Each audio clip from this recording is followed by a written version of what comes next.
Então tá, muito boa noite, sejam bem-vindos a mais uma edição da série Webinars para a Nova Economia, promovida pelo Grupo Estúdio. Durante as nossas transmissões, nossa intenção tem sido trazer conhecimento aos empresários, esclarecendo dúvidas, noticiando benefícios e abrindo horizontes para a melhoria da gestão. Continue conosco diariamente e acompanhe nossa programação através do canal do Grupo Estúdio. Lembrando que para ficar atualizado, é importante se inscrever no nosso canal e curtir os nossos vídeos. Hoje nós vamos falar, então, sobre questão patrimonial. E a partir de agora eu te convido a interagir conosco pelo YouTube. Hoje a gente conta com a presença aqui do Maurício Ferreira, que é advogado do Grupo Estúdio Corporate, a Paula Celiberto, que é advogada e gerente da Estúdio Law, e o Yuri Gabriel, diretor de expansão. Muito boa noite a todos. Boa noite. Boa noite.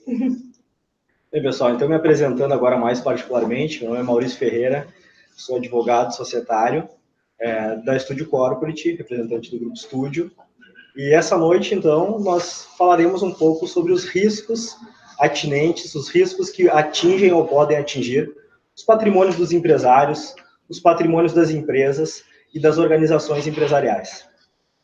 Nós sabemos hoje que, principalmente no setor de serviços, que é o setor ao qual nos propomos a falar essa noite, cada vez mais pela complexa carga tributária, pela crise já instaurada em nível nacional, é um setor que enfrenta grandes dificuldades, é um setor que enfrenta complexa legislação e muitas vezes incorre em situações de risco. Situações essas que podem fugir ao controle do empresário, que podem fugir ao controle daquele prestador de serviços. E muitas vezes, quando esse prestador, quando essa empresa não está devidamente amparada por um bom planejamento patrimonial, ele acaba tendo que responder muitas vezes com os patrimônios da sua empresa, com os principais ativos operacionais, estratégicos, até mesmo muitas vezes com a sua própria marca.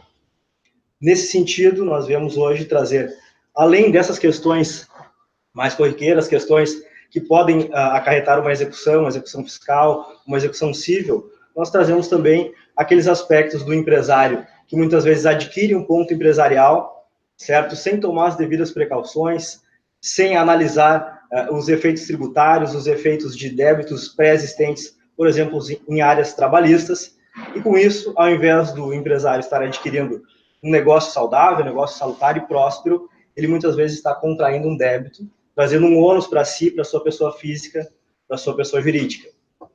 Além dessa situação, existe também as situações da desconsideração de personalidade jurídica, as situações de responsabilidade solidária, responsabilidade subsidiária, que são hoje realidades da nossa legislação, realidades no contexto jurisprudencial, onde muitas vezes este empresário, o prestador de serviços, acaba sofrendo, muito embora não tenha causado nenhum prejuízo efetivamente por sua vontade, ou deixado de prestar um serviço por inadimplemento da sua parte, ele acaba sendo responsabilizado e acaba sofrendo, na esfera judicial, cerceamentos ao seu patrimônio. Certo? Nesse sentido, eu faria o convite ao diretor Yuri para que falasse um pouco na prática de como tem chegado até nós os empresários e prestadores de serviços, muitas vezes carentes desse tipo de proteção. Legal. Bom, boa noite para todo mundo. Né? Meu nome é Yuri Gabriel, né? Estou no grupo já faz um tempo. Para quem não me conhece, estou aqui desde 2011, fazendo carreira, e tenho bastante um olhar assim bastante voltado ao cliente, à área de vendas, atendimento de clientes, né, voltado muito aos nossos produtos, que foi grande parte da minha carreira aqui dentro, construída com base nas visitas a clientes, olhando atendimento à nossa área comercial dos franqueados, licenciados. E mais esse ano eu estou voltado na área da expansão, que é o crescimento do grupo, que é a expansão do grupo.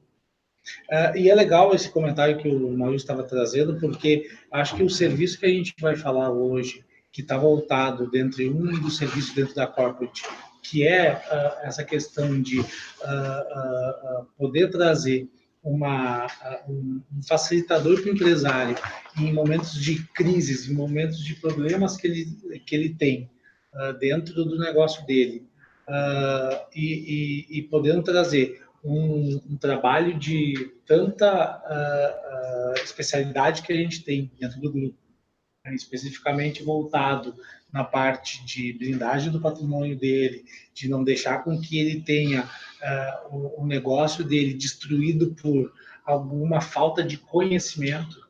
E acho que aí a gente está falando aqui especificamente em uma especialidade que a gente tem dentro da área tributária e dentro do serviço do Grupo Estúdio, tu conseguir blindar teu patrimônio, tu conseguir trabalhar para que tu possa, em decorrência de alguma situação que tu enfrentaste dentro da tua operação no negócio, conseguir enfrentar isso de peito aberto, sem nenhum problema que impossibilite tu continuar a tua caminhada como empresário. Acho que isso é fundamental. Eu acho que é nesse contexto que o Maurício começou a citar algumas alternativas, algumas estratégias que a gente pode oferecer para o cliente.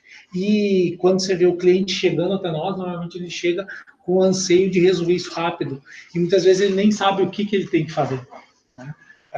E como que ele tem que resolver. E aí enfrentar junto com ele esse momento delicado para a vida do empresário, mas que para nós é corriqueiro no nosso dia a dia, acho que é de fundamental importância para a gente poder dar um próximo passo de, daqui a pouquinho, no momento de uma proposta, uma assinatura de contrato, trazer essa segurança para ele continuar o negócio dele, que é gerar emprego, gerar receita, fazer a economia girar, e que tem todo um bem social em volta daquela atividade como empresário que ele presta. Então, acho que hoje a gente vai poder falar um pouquinho disso, aprofundar. Enfim, espero que seja bom bem proveitoso para vocês que estão aqui e para quem está nos assistindo lá de casa, quem está no escritório, para um pouquinho para conhecer um pouco desse serviço da Corporate, que a gente vai agora explorar um pouquinho mais.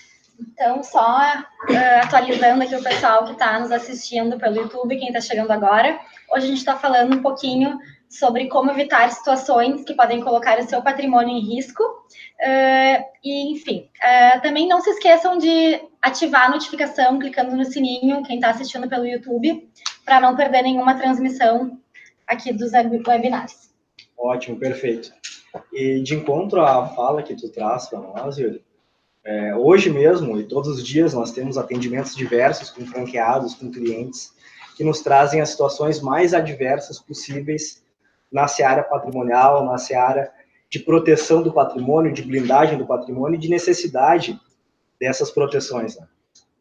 Nós vemos no dia a dia que o empresário ele sofre pressões externas de todos os lados, e o credor fazendário, o credor, quando chega na fase judicial, ele tem uma voracidade muito grande na cobrança e ele tem uma chance de êxito muito grande, muitas vezes até mesmo sem ter razão naquele crédito que ele busca satisfazer. E justamente nesses quesitos, que nós vamos trazer em seguida agora, algumas soluções que nós já viemos aplicando com sucesso, com êxito para os nossos clientes. Mas eu vou convidar também a doutora Paola, que nos fale um pouco sobre essas questões do credor, essa voracidade do credor e como tem se dado no dia a dia nos nossos processos que a gente tem visto no judiciário. Bom, boa noite a todos.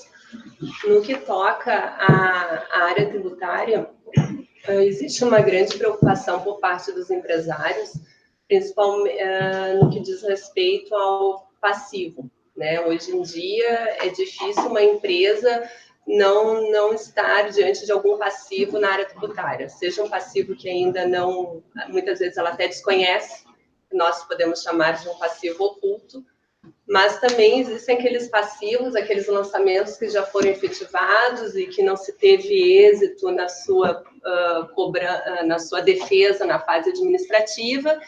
Isso foi encaminhado para a Procuradoria da Fazenda, inscrito em dívida ativa e acabou resultando numa execução fiscal. O que é execução fiscal? É um processo de cobrança judicial.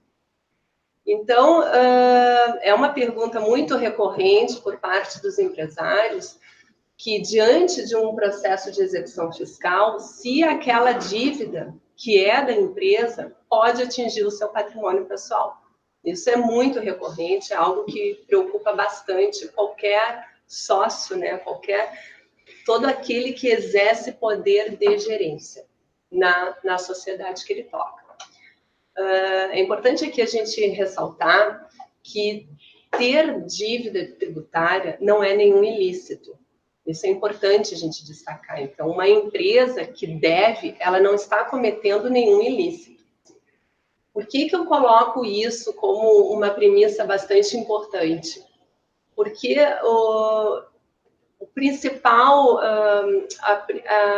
o redirecionamento de um processo de execução fiscal, ou seja, um processo de execução de uma dívida de uma empresa, pode ser redirecionado à figura do sócio,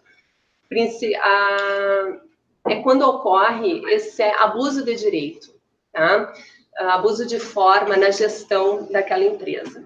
Esse é a principal hipótese em que ocorre os redirecionamentos, ou seja, uma empresa tem uma dívida fiscal e aquela dívida acaba sendo redirecionada para a figura do sócio.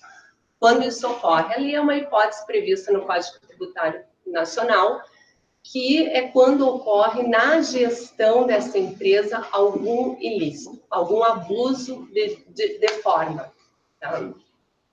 Nestes casos, é bastante preocupante, ou seja, somente nesses casos pode sim uma dívida fiscal atingir o patrimônio de um sócio. Mas é todo sócio? Então, pergunta número 1, todo sócio, todo aquele que integra a sociedade, pode ter o seu patrimônio atingido por uma execução fiscal? Não. Né? O Código Tributário até ele não usa a terminologia sócio, ele usa a terminologia daquele que exerce poder de gerência. Né? Então, não é qualquer sócio. Então, esse é um elemento importante. Bom, segundo, em que situações que são as mais corriqueiras em que a gente identifica ao longo de um processo judicial, um processo de execução fiscal, o patrimônio dos sócios estar na iminência de ser atingido? A situação mais corriqueira é nos casos em que ocorre a dissolução irregular. O que é a dissolução irregular? Se nós temos uma execução fiscal, ela está tramitando, correndo contra a empresa, né? No polo passivo daquela ação, o devedor figura tão somente a empresa, mas num dado momento ali durante o processo se identifica o credor, e aí nós estamos falando de município, estado ou união, identifica que aquela empresa não está mais operando. Ou seja, vai o oficial de justiça citar essa empresa, intimar, principalmente na citação, chega lá na localidade e a empresa não tem nada. Naquele endereço, as portas estão fechadas, ou muitas vezes é uma outra empresa, de uma outra pessoa, uma outra atividade sendo exercida ali dentro. Bom, esse é um elemento bastante comum, isso ocorre bastante porque existem muitas empresas que têm dívidas fiscais e aí não conseguem dar a baixa regular, porque para ocorrer a baixa regular de uma empresa precisam ser sanadas os débitos tributários, não se consegue sanar esses débitos e ela para de operar. Chegando o oficial de justiça naquele local e não localizando essa empresa, ele certifica isso no processo. Certifica que foi no endereço tal, e lá as portas estavam fechadas, não havia empresa nenhuma ali. Bom, a partir desse momento, para o credor, ele já recebe a seguinte leitura. Bom, existe aqui uma iminência, né? Existe, assim, uma possibilidade de que houve uma baixa regular, porque nós fomos até o endereço dessa empresa, o endereço que está localizado nos órgãos ali, junto à Receita, enfim, e aquela empresa não está mais operando. A partir daí, existe, então, a possibilidade que tenha ocorrido uma dissolução irregular. Por quê? Irregular, porque nos órgãos, aquela empresa ela continua ativa, por isso que ela é irregular. Então, isso judicialmente tem sido suficiente para o juiz deferir o pedido, acatar um pedido da União de redirecionar este processo à figura dos sócios. É o que mais acontece no que toca, o que a gente verifica assim, em execução fiscal. Então, redirecionamento de execução, a figura do sócio, em geral, ocorre ou por dissolução irregular ou por formação de grupo econômico. Essas são as duas situações, que é uma suposição, existe ali alguma avaliação sobre a atuação da empresa, dos seus sócios, que possa ter ocorrido algum. O que o sócio, diante dessa situação, pode fazer, né? Ele tem ali meios de se defender. E ele vai acabar sendo, primeiro ele é citado, né? Ele é chamado ao processo, ele toma conhecimento disso, e a partir dali existe a possibilidade dele apresentar sua defesa. E comprovar que essa dissolução, no caso, se houve dissolução ou não houve, que a atuação dele não foi fraudulenta, ele não cometeu nenhum ilícito, a ponto do patrimônio dele ter que responder pelos débitos da empresa.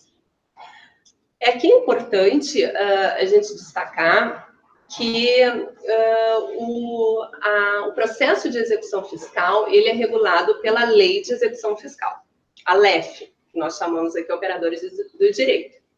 Então, na LEF, na lei que regula o processo de execução fiscal, existe apenas a previsão de uma possibilidade de defesa. E essa possibilidade de defesa chama-se embargos, os embargos à execução fiscal.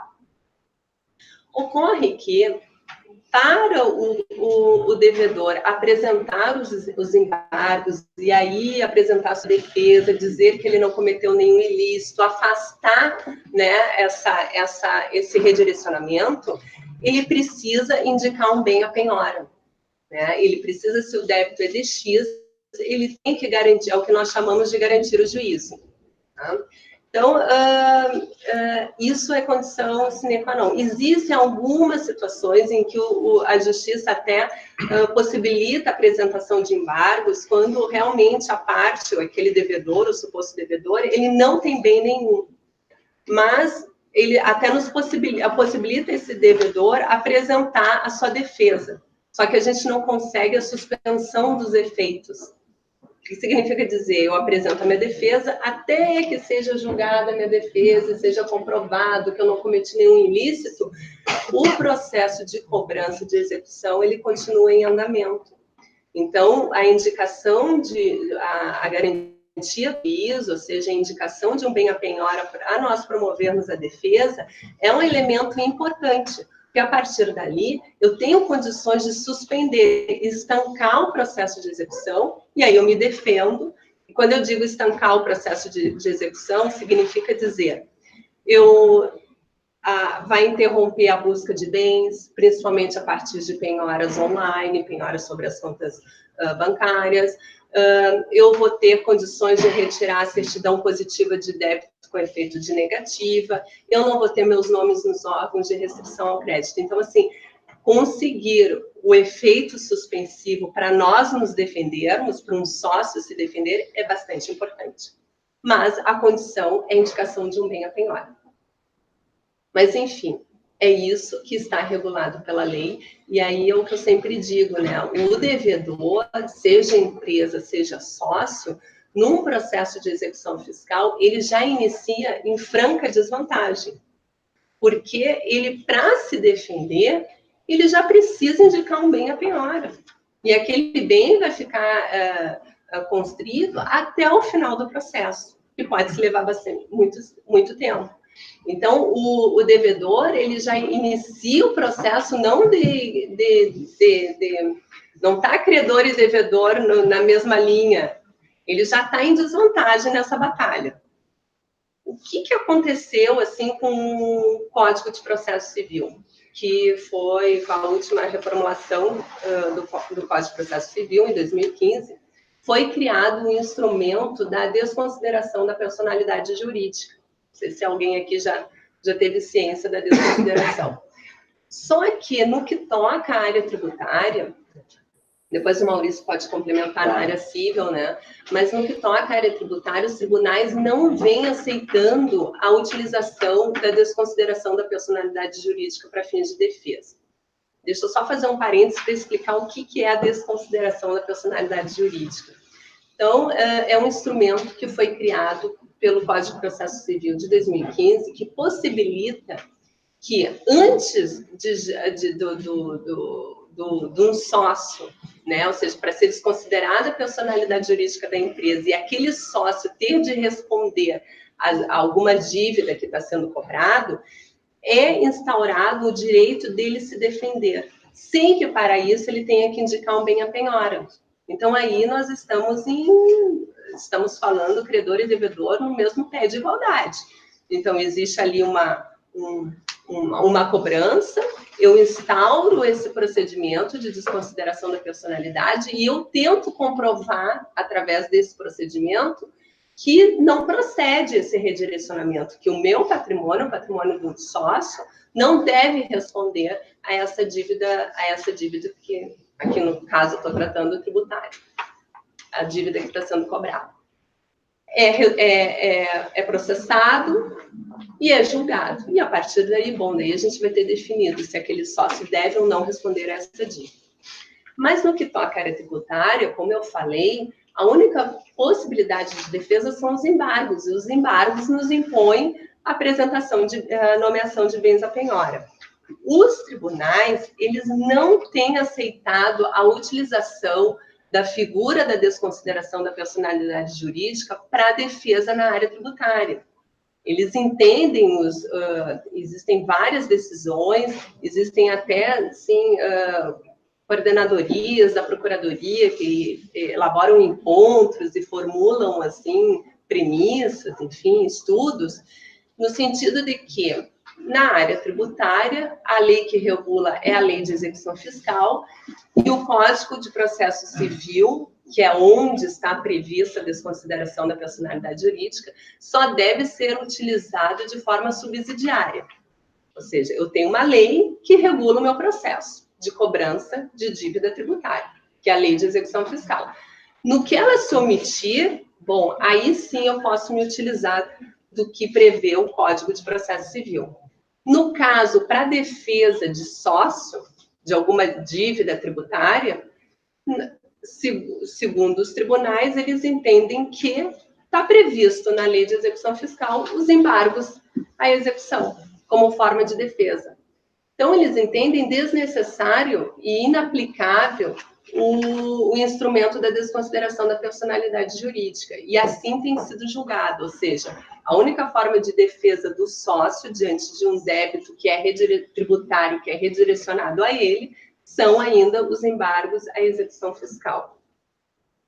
Particularmente, eu não concordo com essa posição. Eu acho que ela essa discussão, ela ainda vai dar muita margem, muita discussão, e eu acredito que os tribunais ainda vão mudar de posicionamento.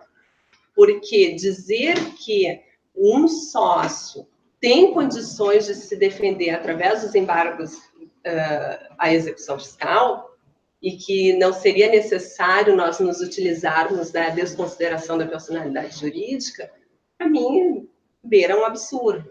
Porque, só um pouquinho, eu sou citada num processo de execução que está correndo contra a empresa, então eu já recebo um oficial de justiça, recebo uma carta de citação. Nessa citação, eu sou intimada para pagar em 5 dias aquele débito ou indicar um bem à penhora. Só depois de eu indicar o bem à penhora é que daí eu tenho 30 dias para apresentar uma defesa. Ou seja, olha o dano que já está me causando. Eu estou quieta, eu estava administrando uma empresa e eu já tenho toda essa situação instaurada contra mim. Se eu pudesse me utilizar da desconsideração da personalidade jurídica, eu seria intimada, apresentaria defesa, sem ter que indicar nenhum bem à penhora, enfim, só depois que julgada a desconsideração, bom, se resolveu, se julgou, teve o contraditório, teve a ampla defesa e se decidiu que este sócio atuou com excesso de poder, cometeu ilícito e, portanto, deve responder essa dívida tributária. Ok, eu já me defendi, já tive a oportunidade, tive o mesmo nível de embate com o credor, perdi, agora eu vou responder. Agora, dizer que um sócio tem condições de se defender através dos embargos à execução fiscal e que, portanto, o princípio do contraditório, da ampla defesa já estão assegurados, eu não concordo, porque ele está em franca desvantagem. Fazendo um link que você vem trazendo para nós, Paulo, o que a gente denota dessa situação toda, da interpretação jurisprudencial, interpretação legal, é que o sócio e os sócios de uma pessoa jurídica, eles estão sempre em disparidade no momento do processo. E que eles já chegam no processo já numa desvantagem muito grande. Ou seja, se eles já não chegam em nível de processo, em nível de execução muito bem preparados e muito bem protegidos, eles muito certamente terão pelo menos um cerceamento temporário, que a gente não sabe por quanto tempo irá perdurar.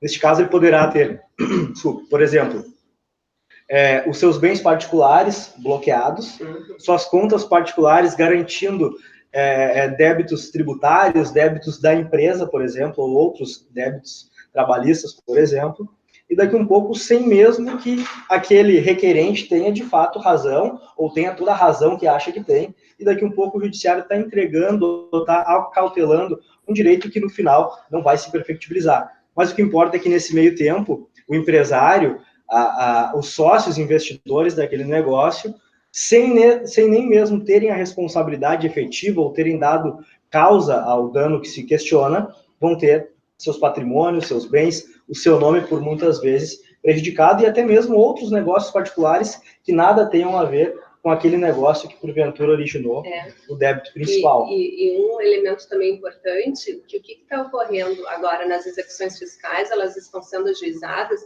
E lá na lei de execução fiscal existe ali qual é a regra ali para a indicação de bens à penhora, né? Então, o número 1 é dinheiro. Então, o que tem ocorrido em muitas execuções? O credor fazendário ajuiza a execução fiscal e o juiz, no seu primeiro despacho, antes mesmo de citar a empresa ou redirecionar o sócio, enfim, ele já tem determinado o bloqueio online. Então, muitas vezes, para garantia, para a eficácia de medida, enfim, a Fazenda ela tem N argumentos nesse sentido. E o judiciário, infelizmente, muitas vezes tem acatado. Então, o sócio está lá vivendo, enfim, de repente, de manhã, ele se levanta e vê que tem todos os valores disponíveis em conta bloqueados. E aí que ele vai verificar e ver que aquilo ali é uma dívida da empresa que foi redirecionada para ele. Às vezes é sócio que nem mais pertence àquela sociedade, né? A gente sabe que eles respondem até 2 anos. Enfim, ou seja, causa um verdadeiro incômodo, né? Para não dizer outra coisa, para esse sócio. Então, vir o judiciário dizer não, mas o sócio tem plenas condições de se defender através dos embargos à execução, dá vontade de dizer, nossa, ilustríssimo magistrado, mas olha tudo o que está ocorrendo com esse sócio, né? Como é que vai dizer que o contraditório, a ampla defesa estão resguardados a partir daí?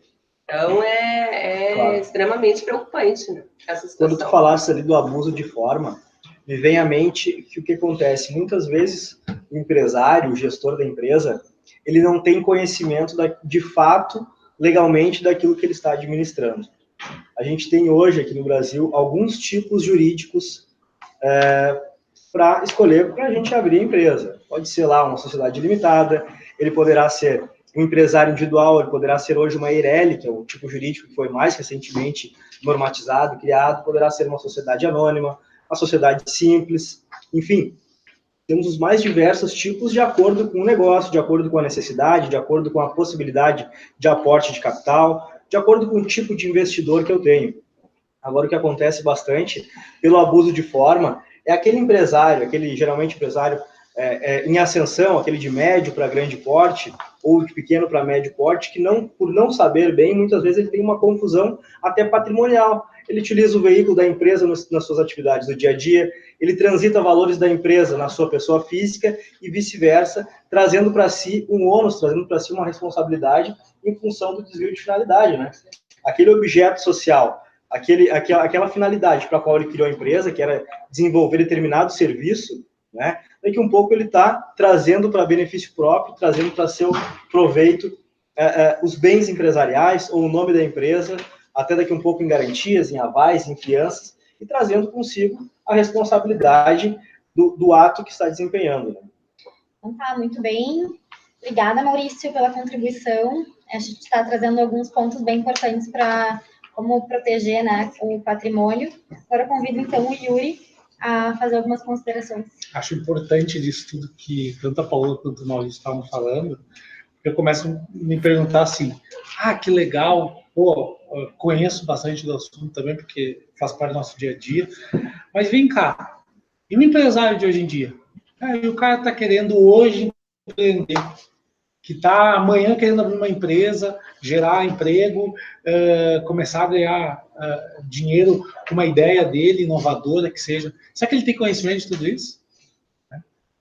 Acho que daí começa a nossa conversa ganhar um corpo que, hoje, para ser empresário no país, tu não precisa ser administrador de empresa, formado em administrador de empresa, não precisa ser formado em contabilidade, não precisa ser formado em direito, se sabe, precisa ter segundo grau completo.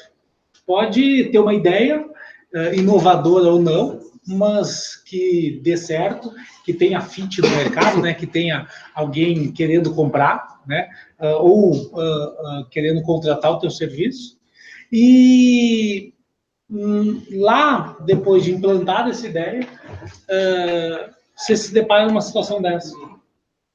E aí tu fala assim, não, mas só um pouquinho. Eu aprendi com meu avô, com meu pai, com meu tio, com meu amigo, com meu vizinho, com quem quer que seja, que eu deveria procurar um contador para trabalhar para mim, eu deveria contratar um advogado para me prestar uma consultoria, eu deveria, voltas e meias, participar de uma conversa na associação de classe do meu segmento, ou deveria ler um pouco a respeito do ramo que eu estou inserido, mas ninguém me avisou que eu estava correndo risco, né? Ninguém me avisou que isso poderia acontecer, e às vezes nem porque eu queria, mas porque por um erro de diversos fatores, às vezes até humano, né? De desconhecimento da própria legislação, né, e vamos fazer um parênteses, legislação essa que no Brasil a gente está falando de mais de 99 tributos, a gente está falando que por dia se altera 36 vezes em média, né? Legislação essa que de 88 para cá já teve mais de 300 mil normas tributárias sendo alteradas, então é nesse emaranhado da área tributária que eu tenho que conviver e tenho que jogar tudo isso dentro de um liquidificador e começar a gerar informações para a Receita com base no meu dia a dia, com base na minha operação, para eu começar a ter tributo pago, para eu começar a ter minhas operações reguladas, enfim. E numa situação dessa eu posso colocar todo o meu patrimônio em risco, aquele patrimônio que eu vinha montando com base nessa ideia que eu tive, nesse negócio que eu montei, nesse serviço que eu passei a prestar no mercado. Então, eu acho importante, porque quando a gente começa a ver que tem tantas ferramentas jurídicas, né, que a gente pode usar em prol do empresário, tem uma coisa que para mim bate na minha cabeça rápido, e que eu vejo que o empresário, quando ele vem nos procurar, ou quando a gente está indo visitar ele, é notório para mim. Conhecimento. Conhecimento, eu acho que ele transforma. Transforma o que era impossível no possível, transforma naquilo que era um problema em uma solução, e às vezes transforma o que era uma ideia em um negócio. Né? E nessa mesma vertente, eu enxergo que aí tu tem um negócio que pega, que conhecimento tu ter junto contigo, um profissionais, né, capacitados, de um corpo de uma empresa, não uma única pessoa, mas uma avaliação dada por diferentes pessoas, em prol do teu negócio, isso tem um valor enorme. E aí o mercado começa a ficar aberto para a gente oferecer isso como uma solução para as empresas, para o empresário, e às vezes até para quem está querendo conhecer um pouco mais sobre a área jurídica, que daí tu tem conhecimento nisso tudo. E eu vejo que aí tu pode ter uma oportunidade de negócio. Aí eu vejo que, para quem está nos assistindo de casa, para quem está aqui conosco na semana de treinamento, vocês estão tendo conhecimento facilitado na mão de vocês e podendo oferecer o que o mercado chama de creme de la creme, né? O melhor, né, do melhor, o supra-sumo, né? Para o mercado, para o teu cliente. Para aquele cliente que daqui a pouquinho está enfrentando um problema e está chegando no ouvido de vocês por um conhecido, ou que vocês estão visitando ele no dia a dia, ou para o próprio empresário que está nos escutando agora e está falando, pô, eu tenho um problema desse aqui na minha mesa, em cima da minha mesa, vocês podem ser a solução, pode ter certeza que a gente é a solução desse problema de vocês. E mais do que a solução, a gente pode ser uma segunda opinião, uma terceira opinião, e que às vezes é tão importante na saúde da empresa, no caminho que a gente vai seguir. E aí enfrentar isso tudo, uma empresa como a nossa, Grupo Estúdio, que tem todo esse conhecimento, que tem todo esse embasamento, mas que também tem mais de 20 anos, estamos somando aí, desde 96 até hoje, são 23 anos de mercado, com mais de 8 mil clientes atendidos, tá? Com mais de 11 mil trabalhos realizados, tá? Presente em todo o Brasil. Então, todos os estados a gente tem uma operação rodando, tem uma unidade comercial trabalhando.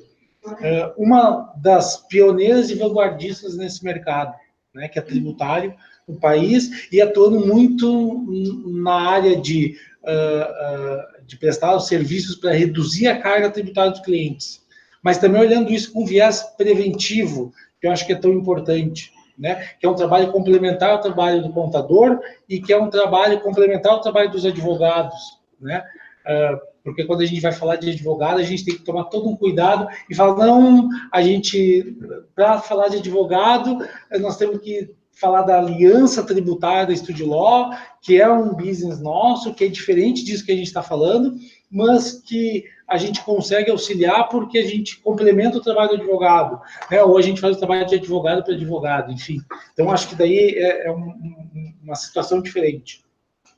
Mas pegar todo esse know-how e com uma empresa que foi a pioneira em ter seguro de responsabilidade civil no mercado. A gente tem seguro desde 2013, renovado 6 anos seguidos, sem nunca ter tido uma glosa, sem nunca ter sido questionado. Isso tem um valor para o cliente muito grande. E aí todo esse conhecimento se perfaz em resultado para o cara, para o cliente ter, de fato, daqui a pouquinho, o problema dele resolvido. Yuri, desculpa só te interromper, eu só acho importante, dentro do que tu falaste, a gente deixar bem claro que ter uma dívida fiscal, ou seja, não recolher tributo, não é crime. E isso, por si só, não resulta no redirecionamento de um processo de execução fiscal. Ou seja, então, para muitos que podem estar nos ouvindo, podem estar preocupados. Nossa, eu tenho tributos ali que estão em abertos, meu patrimônio está em risco. Gente, débito que é devido, impago, isso por si só não gera redirecionamento do processo de execução fiscal. Isso a gente tem que deixar bem claro, né? Então, o principal, existem outros, mas aqui eu não vou me ater a todas as possibilidades de redirecionamento, mas a principal é quando existe fraude, atuação fraudulenta, né? Ou pelo menos suposição de. E aí precisa, nesses casos, aí sim ocorre por abuso de forma, abuso de poder, ocorre um redirecionamento. Bom, nesses casos, os sócios eles têm que estar alertos, porque pode sim essa dívida fiscal ser redirecionada para o seu patrimônio. E aí, ele tem meios de defesa? Sim, ele tem meios de defesa. Mas é como eu coloquei antes. ele vai sofrer, porque ele já vai ter uma penhora, ele já vai sofrer uma penhora, ele vai ter que indicar um bem a penhora para poder passar por todo o processo e aí afastar a sua responsabilidade sobre isso. Por isso é importante o conhecimento. Agora, o empresário sabe os limites da lei no que toca a sua atuação. E eu acho que ele trabalha com isso, né? Ele trabalha com isso. Porque às vezes ele tem falta de caixa e ele precisa pagar folha de pagamento, o que ele faz? Às vezes ele deixa de pagar o tributo conscientemente, sabendo que ali na frente ele vai ter que resolver. Sim. Mas às vezes o débito do tributo ele não se origina só de uma geração de um passivo oculto, que ele não sabia por um desconhecimento de uma legislação ou de um erro do contador, do sistema dele, mas às vezes também se dá de forma consciente. E eu acho que daí nessas situações se faz necessário ter um acompanhamento especializado com alguém que tenha esse conhecimento todo para dizer para ele, cara, olha só, eu acho que tu podia fazer assim, assado, para tu exatamente não ter que depois ficar correndo de forma atemporal dos problemas. Ele não ser surpreendido com uma medida judicial que incomoda, né? Te tira da zona de tranquilidade, pelo menos. Né? Exato. Que legal, pessoal. Então, nós temos soluções importantes aqui dentro do estúdio. A questão é fazer o quanto antes, né? A questão de proteção patrimonial e organizar a empresa. Finalizaria a nossa conversa, nosso bate-papo de hoje. Nós falamos muito em riscos, falamos muito em possibilidades de dano ao empresário. Agora vamos falar um pouco também sobre as possibilidades de proteção ao empresário. E existem diversas. A questão toda está em implementá-las o quanto antes, em momento de saúde financeira, em momento onde a empresa tem a possibilidade de efetivamente não caracterizar uma simulação, não caracterizar uma fraude, de fato que ela não venha a desguarnecer as suas fontes de rendimento, as suas fontes de quitação dos seus débitos, que porventura sejam existentes ou que venham a existir. E, neste sentido, o Grupo Estúdio é pioneiro, vindo bem de acordo com o Yuri que vem trazendo para nós somos pioneiros já há muitos anos em organização patrimonial das empresas, dos empresários. Diversas formas de atuação, diversas ferramentas de solução, nós já implementamos hoje com grande sucesso aos clientes. Do tipo as ferramentas de proteção patrimonial através de holdings, do tipo de cláusulas protetivas, do tipo de reengenharia societária, onde a gente garante a proteção desse patrimônio, ou ao menos que esse patrimônio fique resguardado frente ao judiciário e frente à inflexibilidade que o credor muitas vezes tem e a voracidade que os principais credores trabalhistas, os credores tributários, enfim, venham a ter em cima do patrimônio. Neste sentido, a gente busca diariamente a organização tanto do patrimônio da pessoa física, dos sócios, das famílias, organizando através de estruturas empresariais inteligentes, criando cláusulas protetivas, criando acordos de sócios, criando as ferramentas da sucessão já, garantindo a perpetuidade do negócio. Qual é a preocupação principal do empresário?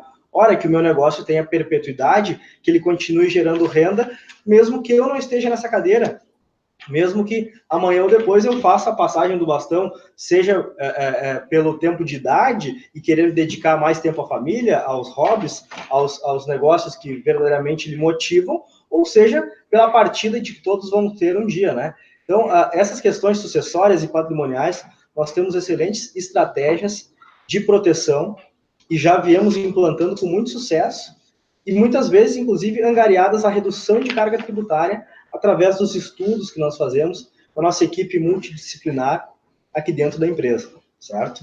Então, hoje já existem diversas soluções, já existem diversos mecanismos de proteção e de garantia de perpetuidade desses patrimônios e criando barreiras protetivas, dando valor realmente a tudo que a legislação permite dentro da legalidade para que aqueles patrimônios mais importantes da empresa, do empresário, da sua família, de fato estejam disponíveis para uso que precisa ser dado e não à mercê de qualquer momento mudanças de legislação, mudanças de entendimento jurisprudencial e mudanças nas normas que já são exacerbadas já para os mais diversos segmentos de serviços no Brasil.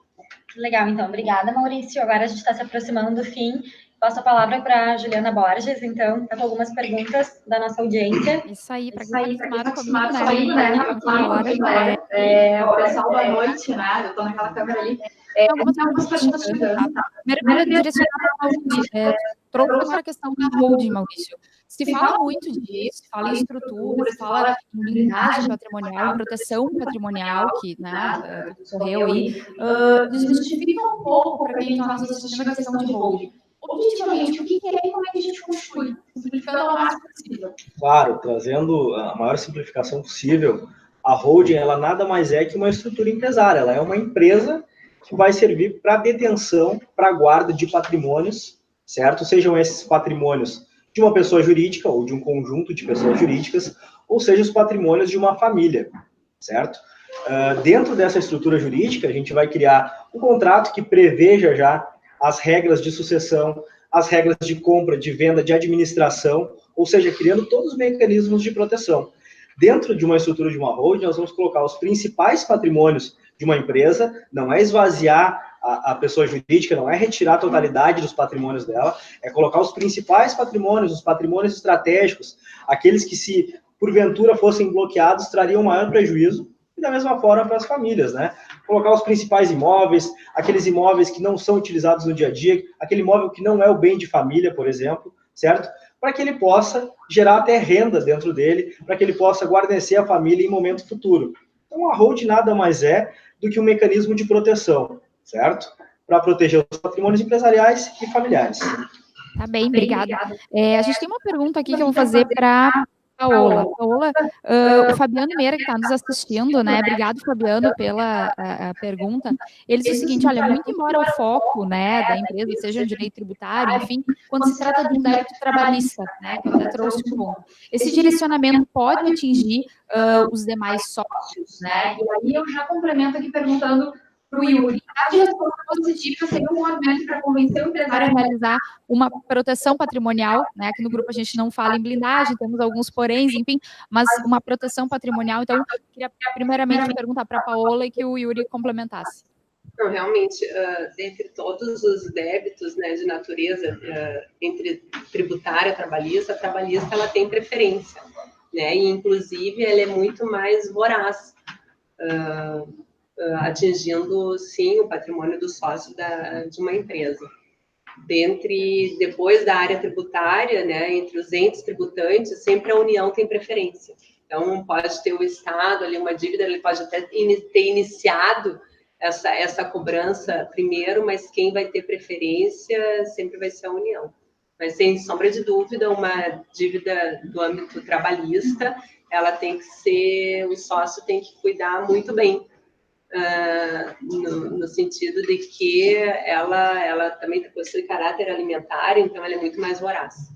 E, na verdade, complementando aí a pergunta que tu fez a Paola, e depois pedi para que eu respondesse, sim, com certeza, é uma grande oportunidade de oferecer um trabalho de proteção patrimonial para esse cliente, mas considerando que ele vai poder trabalhar preventivamente, porque depois que ele tiver a ação trabalhista correndo e daqui a pouquinho até já transcorrido o prazo e já ter sido deferido o entendimento de quanto que é o valor da dívida, enfim, ele não vai poder fazer muita coisa a não ser pagar. Não tem muito o que fazer em detrimento de ter o caráter alimentar aí que acaba criando uma não saída preventiva de como trabalhar. Então, o ideal é que ele sempre esteja atuando nessa área preventivamente, como o Maurício e a Paola, acho que deixar bem claro para todo mundo como é que tem que fazer. Tá legal, obrigado. Pessoal, aqui alguém tem questionamento? Alguém quer fazer uma pergunta? Lá. Vou passar lá primeiro, ver o que passa ali.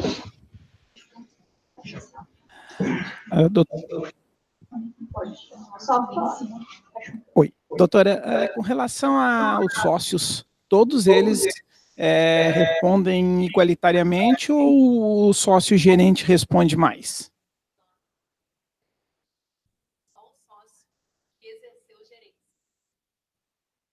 Tanto que no Código Tributário Nacional não se coloca ali a figura sócio, né? Pode ser diretor, gerente, é aquele que exercia cargo de gerência, que pode responder.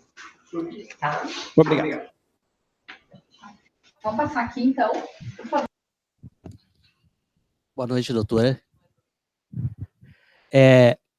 São 3 perguntas, mas são rápidas.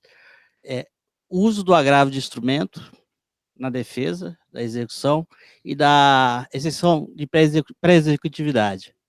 E a outra, vai envolver nosso amigo, é porque no direito do trabalho, a pessoa não é só aquela empresa que vai pagar. Se tem a empresa, outra empresa que eu seja sócio, se a minha empresa não tem capital, mas eu sou sócio de outra empresa, o juiz tem entendido que aquela empresa faz parte do grupo, então, ou a empresa sucessora também, você tem pouca chance de escapar na área trabalhista.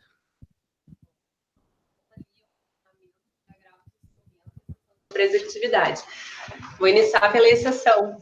A exceção, ela é uma forma de defesa diante de uma execução fiscal, mas ela é muito limitada.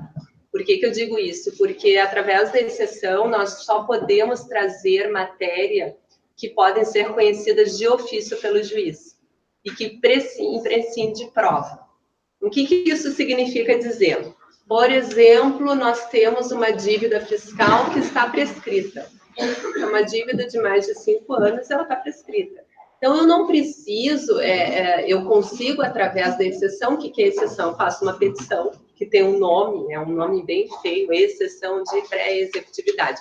Mas ela nada mais é do que através de uma petição, eu não preciso arcar com recolhimento de custas, eu não preciso garantir o juízo, eu faço essa petição e demonstro, olha, magistrado, essa dívida que está sendo cobrada já está prescrita, ou dívida que já foi paga.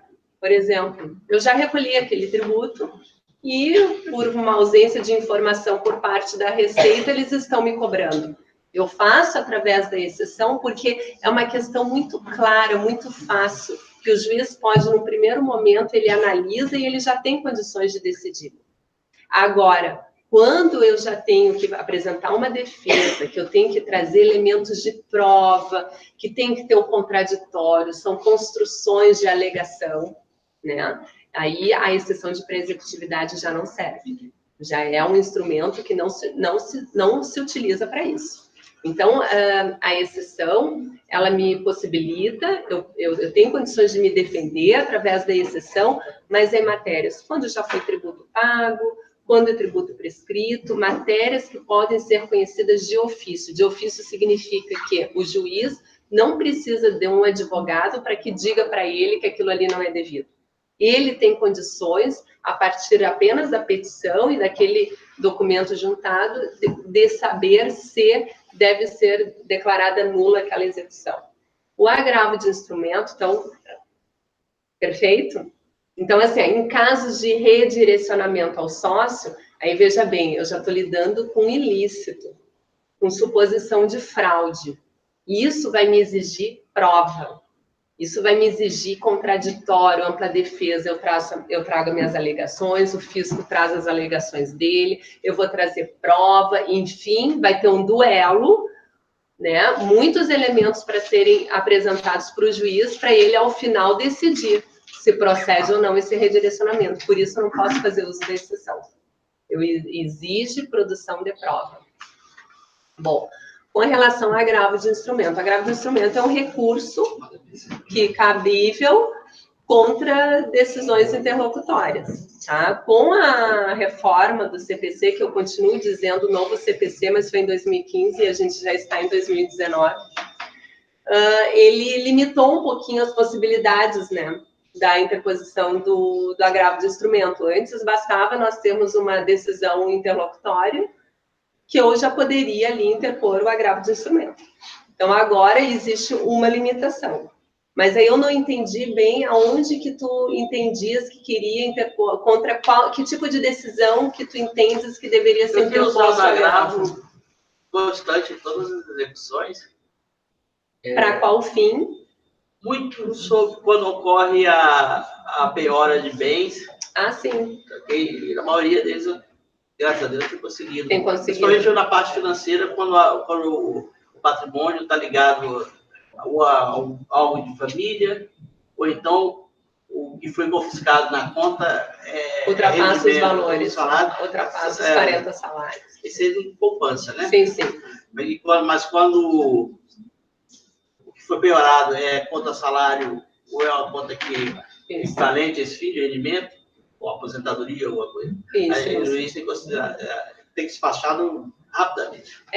Até mesmo nessas situações, o que a gente vê é que nem é tão necessário se fazer o uso do agravo do instrumento. Então, quando ocorre uma penhora sobre valores que são impenhoráveis, então, rendimentos em poupança até 40 salários, pensão, aposentadoria, enfim, isso são valores que são impenhoráveis. Então, quando ocorre esse tipo de penhora, nós nem precisaríamos interpor o agravo do instrumento. Basta uma simples petição que o juiz automaticamente libera. Mas às vezes o juiz não considera que aquilo seja aposentadoria, aí exige alguma prova, tem dúvida. É porque através do uso da penhora online, a gente sempre diz, né? A penhora online, o juiz está ali, ele aperta um botão e bloqueia todos os valores. É um botãozinho, clique. E ali, quando ele bloqueia todos os valores, ele não faz a distinção do que é penhorável e do que não é penhorável. E esse ônus acaba recaindo ao devedor. Então, é ele que vai ter que demonstrar, olha aqui, ó, tudo bem, tu estás aí ativando a penhora online, mas houve aqui uma abusividade. Então, em regra, pelo menos nós, nos processos em que a gente atua, em regra, quando existe e é flagrante, é muito fácil de se demonstrar que houve uma penhora sobre o que é impenhorável, não é preciso nem interpor o agravo, até porque a gente consegue uma medida bem rápida, Skyler, né? A gente tem até 5 dias para, com a simples petição, pedir ao juiz que ele considera. Passando o prazo de 15 dias, aí ocorre o problema que perde o prazo, e nesse caso, às vezes a pessoa não está com advogado, quando ele perde esse prazo, aí só com agravo. Tá certo? E também bens, que aconteceu muito comigo, de bens que são bens de herança, que tem outros herdeiros, aí quando são dívidas de valores altos, aí são casas, apartamentos, tudo isso já vai lá. Questão trabalhista, que eu estava falando, que eu acho que de proteção, que fui advogado do Sindicato dos Arquitetos e do Sindicato dos Engenheiros. Aí, o que acontece é que esse pessoal, a gente tem muito problema, a maioria dos empresários tem problema com a legislação trabalhista. E quando o juiz trabalhista, ele pedia para um bem de uma empresa, a pessoa ficava tranquila, porque a empresa não tinha nenhum bem, ele falava, não vai acontecer nada, mas ele era sócio de uma outra empresa que tinha bens, o juiz considerava aquela empresa como uma extensão da que ele tinha e ia em cima dos bens daquela empresa. Mas tinha que ser considerado como grupo econômico, né? Aí ele considerando como grupo econômico e considerando que ele tivesse ainda no quadro societário dos dois, aí sim ele pode ir atrás daquele valor daquela execução trabalhista na proporção das cotas daquele sócio da outra empresa, podendo chegar nisso. Mas tem premissa que seja considerado como grupo econômico. Mas quem vai decidir quem é o grupo econômico está basicamente na cabeça do juiz. Ele pede, aí depois que ele decreta, aí você tem que correr atrás da defesa.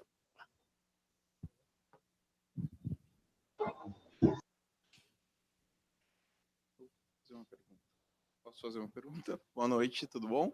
Eu queria saber de vocês quais os serviços que o Grupo Estúdio oferece para essas pessoas que têm um caráter culposo, que não tiveram culpa, literalmente, desse descontrole da empresa. O que vocês podem, de uma maneira preventiva, de uma maneira que não seja tão preventiva assim, quais os produtos que vocês têm para oferecer para eles? Está mais diretamente ligado a mim. Bom, a proteção patrimonial que é o produto que abarcaria a tua pergunta, é um produto que ele pode ser implementado a qualquer tempo. A questão é a eficácia que ele vai ter ou não. Se eu uso a ferramenta da proteção patrimonial, e ela tecnicamente tem várias ferramentas, nós poderíamos discorrer horas sobre isso, né? Se eu uso a ferramenta em momento que eu já tenho instaurado já um risco contra o patrimônio, ora, eu vou ter uma dificuldade maior de dizer, não, eu não estou ocultando bens, eu estou protegendo através de uma estrutura que tem fundamento, que tem viabilidade, que tem propósito negocial, o que é muito importante quando se fala em proteção patrimonial. A propósito negocial, por que eu estou fazendo isso? Estou fazendo isso só para proteger o meu patrimônio de terceiros e dívidas que eu já dei aso, dívidas que eu já contraí e quero tirar o patrimônio da reta de execução? Bom, aí é complicado. Aí realmente a eficácia do trabalho fica comprometida. Por isso que a gente fala muito do preventivo, né? Preventivo, nada melhor do que a gente nos armarmos antes da batalha começar. No meio da batalha, claro, vamos poder utilizar as ferramentas, vamos implementá-las, agora com a eficácia já comprometida e com as nossas principais linhas de argumentação já, de fato, um pouco comprometidas, né? Como que eu vou dizer que não é uma simulação de negócio? Como eu vou dizer que não é uma fraude contra credor se eu já tenho uma execução vinculada a mim? Agora, diferente é de eu resguardar os principais patrimônios e eu ainda assim ter lastro patrimonial para fazer frente aos meus débitos.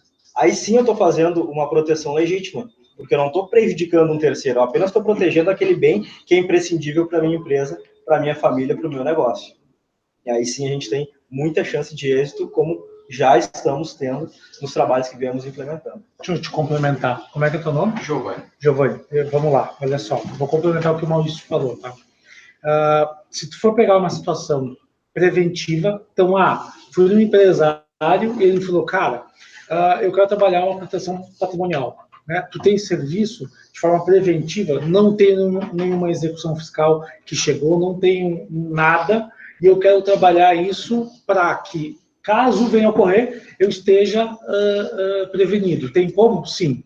Qual é o serviço que tem que vender? Proteção patrimonial da Corporate, Estúdio Corporate, que é o que o Maurício faz. Agora, se for um caso, chegou no cliente, o cliente falou, cara, já tem um problema. Recebi aqui uma execução, ou recebi uma intimação da Receita, que, enfim. Esse caso nós vamos ter que daí trabalhar com uma ação emergencial. Qual é o produto dentro dos produtos do Grupo Estúdio que eu tenho que oferecer para esse cara? Eu te diria alguns, tá? Mas eu iniciaria pela gestão de passivo, onde a Paola defende esse produto dentro da Estúdio Law, que é um trabalho que é feito pelo nosso escritório de advocacia e que obrigatoriamente tem que ser vendido por um advogado lá na ponta, tá? Aí não tem nada a ver com as nossas franquias, é a aliança tributária. A Estúdio Corporate não, ela é vendida através da nossa área comercial, porque é executado por um trabalho que tem advogados também por trás, mas é um trabalho que um contador pode fazer. Tá? Agora, além disso, o que mais você pode oferecer para o cara que ele está trabalhando já numa gestão de crise total em cima da situação que já está instaurada de uma execução, enfim. Eu indicaria para ele ainda fazer o que vocês estão vendo essa semana aqui. Para quem não sabe, o pessoal está fazendo o treinamento da linha S, né, nossos produtos da Estúdio Fiscal, Estúdio Law, Estúdio Corporate, Estúdio Brokers e Estúdio Contábil. Eu ofereci ainda RTF e RTI. Revisão de tributos federais e revisão de tributos indiretos. Para quê? Para que eu possa olhar os últimos 5 anos e verificar se não tem nada de crédito que eu possa levantar para esse cliente na ordem administrativa, né? E aí não compensar, porque eu não vou conseguir compensar esse crédito com esse débito. Mas eu vou poder gerar caixa para facilitar ele, caso venha de fato concluir, depois de uma gestão de passivo, que eu tenho que pagar isso. E junto com isso, eu ainda colocaria mais um produto que daí a LOA vai poder ajudar, que é o diagnóstico de oportunidades tributárias, que seriam a RTF e a RTI, que é a nossa revisão de tributos administrativo, mas no âmbito judicial, que daí é olhar teses que se enquadrem para aquele segmento, aquele ramo do cliente, e eu posso oferecer para ele, daqui a pouquinho, impetrar um mandado de segurança ou com ações ordinárias naquelas teses que já estão mais pacificadas e que não vão ter perigo de perder, então não vou ter sucumbência, e aí eu vou impetrar para mim poder discutir aquela ação, aquela inconstitucionalidade de cobrança daquele tributo, YZ, e aí buscar também um crédito para ele, mas aí de uma forma um pouquinho mais demorada. Então, lembra aquela história que eu falei de conhecimento?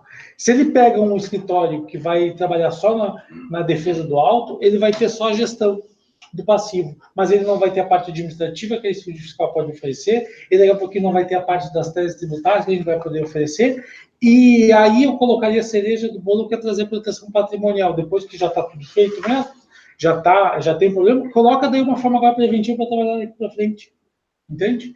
E se tu duvidar ainda, eu coloco um produto que a gente tem dentro da corporate também, que é a gestão de crise, que é voltado para aquelas empresas que estão inadimplentes no mercado, ou estão endividadas no curto prazo, e tu precisa alongar a dívida delas. Então, até isso a gente tem. Então, você viu que daí eu tirei, praticamente, se eu contar aqui, são 6 serviços da cartola para oferecer para o cliente. E isso tudo que vocês estão aprendendo essa semana. Beleza? Legal. Mais alguém tem alguma dúvida aqui, pessoal? Não? Então tá. A gente está finalizando agora, então, mais uma edição do webinar. Queria agradecer muito a participação de todos vocês, da nossa audiência em casa, dos nossos convidados especiais, da plateia. Se alguém ficou com alguma dúvida, pode sempre mandar e-mail para a nossa equipe. O e-mail é o duvidas@grupoestudio.com.br. E não te esquece, né, de se inscrever. Não te esquece de te inscrever no nosso canal. Quem ainda não está inscrito, é só clicar no sininho ali no YouTube. A gente também está no Spotify, é só procurar pelo Grupo Estúdio, que a gente tem alguns podcasts. E amanhã a gente vai estar aqui nesse mesmo horário, nesse nosso novo horário, às 19 horas, para falar sobre valuation. Então tá, muito boa noite. Obrigada a todos. Boa noite. Boa noite, obrigado. Obrigada.